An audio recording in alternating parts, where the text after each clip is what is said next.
আসন্ন ত্রিস্তরীয় পঞ্চায়েত নির্বাচনকে কেন্দ্র করে জেলা পরিষদের ৬ নং আসনের ভারতীয় জনতা পার্টি মনোনীত প্রার্থী দীপানাথের সমর্থনে ভাগ্যপুর এলাকায় একটি নির্বাচনী জনসভা অনুষ্ঠিত হয়।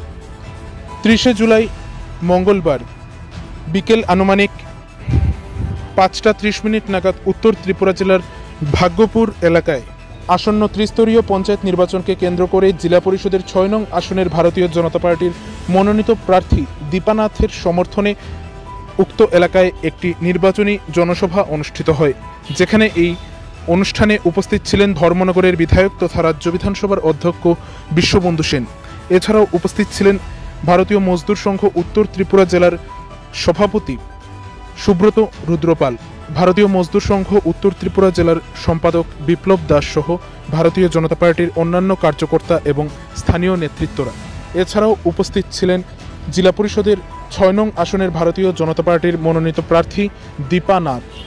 এই জনসভায় আসন্ন ত্রিস্তরীয় পঞ্চায়েত নির্বাচনকে কেন্দ্র করে আগামী দিনের বিভিন্ন কর্মসূচি সম্পর্কে বিস্তারিতভাবে আলোচনা করা হয়। সেই সাথে দেশের প্রধানমন্ত্রী নরেন্দ্র মোদীজি এবং রাজ্যের মুখ্যমন্ত্রী প্রফেসর ডক্টর মানিক সাহার নেতৃত্বে গোটা দেশে এবং রাজ্যে ভারতীয় জনতা পার্টির সরকারের নেতৃত্বে যে সকল উন্নয়নমূলক কাজ হয়েছে এবং আগামী দিনে যে সকল উন্নয়নমূলক কাজ হতে চলেছে সেই সকল বিষয়ে বিস্তারিতভাবে আলোচনা রাখেন রাজ্য বিধানসভার অধ্যক্ষ বিশ্ববন্ধু সেন।